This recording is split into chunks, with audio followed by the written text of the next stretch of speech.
It was late autumn in a quiet little town. Golden leaves floated across the lake like slow dreams. By the water stood an old wooden bench, cracked but loved. Everyone in town called it the memory seat. Every evening, a young girl named Leela came there with 2 cups of tea, one for her and one for someone who wasn't there anymore. She always poured the second cup gently, smiling at the empty space beside her. Her voice was soft, almost like a whisper to the wind. "Grandpa," she said, "today I learned to make your favorite lemon scones." The lake shimmered as if it was listening. Leela missed his laugh, deep and warm like the morning sun. He used to sit right there, feeding ducks with her after school. Now, only the sound of rustling leaves answered her stories. Still, she came every day, because some love never leaves, it just changes shape. That day, the sky turned peach and lavender. A soft breeze carried the smell of cinnamon and wood smoke. Leela sat quietly, tracing her fingers on the wood of the bench. It felt smoother where her grandpa used to rest his hand. Then she heard footsteps, slow, careful, like someone unsure if they should come closer. An old man stopped near her.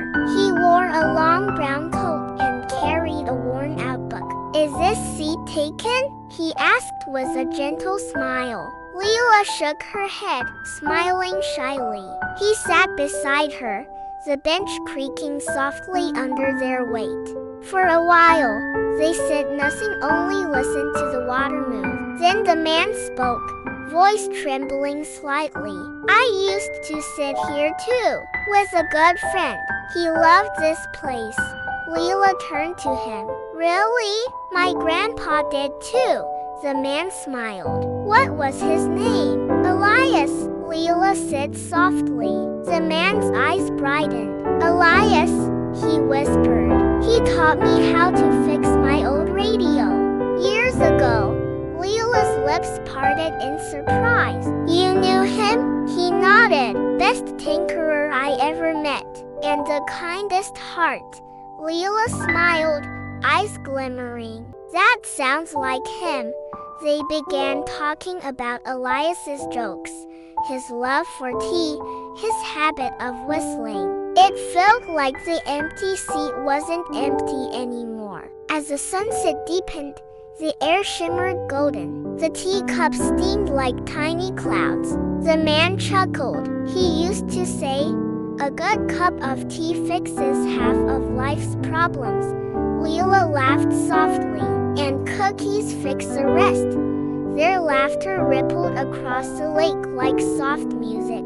Then the wind changed, gentle, but different. A swirl of leaves lifted around them, glowing faintly in the fading light. The man looked up. "Did you feel that?" Leela nodded, heart fluttering. The air shimmered like a quiet sigh, warm and peaceful. The leaves formed a shape for just a moment, the outline of someone waving. Leela smiled through watery eyes.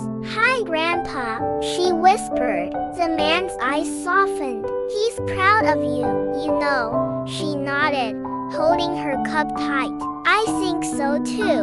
The glow faded slowly, turning back into simple evening light. They sat quietly, not in sadness, but in warmth. Leela reached into her bag and pulled out a small paper bag. "Would you like a lemon scone?" He chuckled. "Only if it's your grandpa's recipe." She smiled. "It is." They shared the last light of day, teacups clinking softly. The lake reflected the sky like melted honey. When it was time to leave, the man stood and bowed slightly. "Thank you, young lady, for reminding me of an old friend." Leela smiled. "Thank you for reminding me he's still here."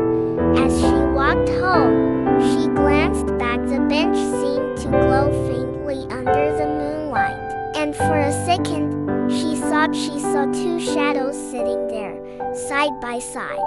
The night wind carried a familiar whistle, her grandpa's favorite tune, and Leela whispered, "Good night, Grandpa. See you tomorrow."